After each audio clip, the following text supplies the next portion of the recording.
Yo mga idol, kamusta? Sports Talk PH nga pala. Ang update kay Casimero, pag-usapan natin yan mga idol. Ngunit bago ang lahat ay huwag kakalimutang mag-subscribe at i-click ang notification bell button for more sports talk.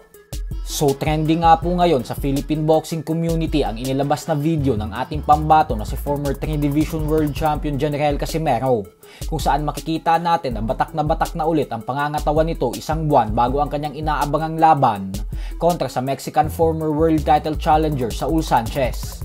Kung atin pong matatandaan ay nitong buwan ng Hulyo lamang ay madaming fans ang nangamba para sa angas ng Pinas matapos kumalat ng litrato nito na bilog ang kanyang tiyan. Kaya naman manghang-mangha ang mga Pinoy boxing fans ngayon dahil sa loob lamang ng 2 buwan ay tila nabalik agad ni Casimero ang kanyang magandang kondisyon. Bukod dyan ay mismo si Casimero na din po ang nagsabi na puspusan daw talaga ang kanyang pag-eensayo kung saan hindi daw talaga siya nagpapahinga. Araw-araw umano ay talagang hard training ang ginagawa niya.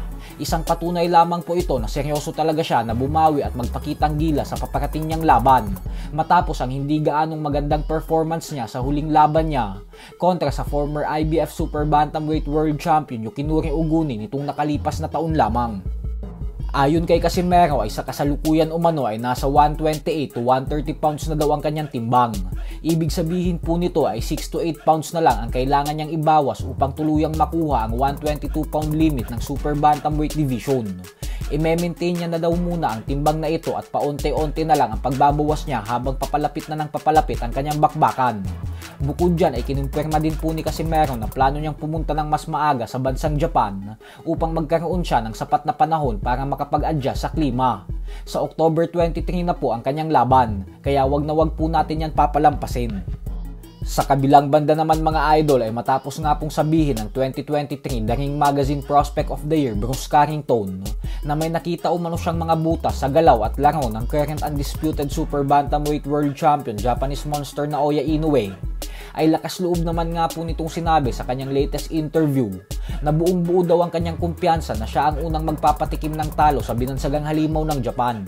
Paliwanag ni Carrington na ilang beses niya na daw napanood ang mga laban ni Inoue, kaya naman alam niya na daw ang mga dapat niyang gawin upang baklasin ang napakalinis na undefeated record nito. Pero ganun pa man nga po ay sinabi naman ni Carrington na sa ngayon umano ay wala pa naman daw sa kanyang isip si Inoue gawa ng hindi pa naman umano ito lumalaban sa dibisyon niya. Pero sa oras umano na umakyat na ito ng featherweight ay doon na daw sila magsisimulang mag-usap para sa potensyal nilang bakbakan. So hanggang dito na lang po muna tayo mga idol.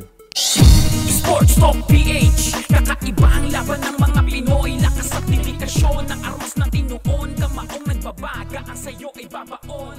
Mga Pinoy na ating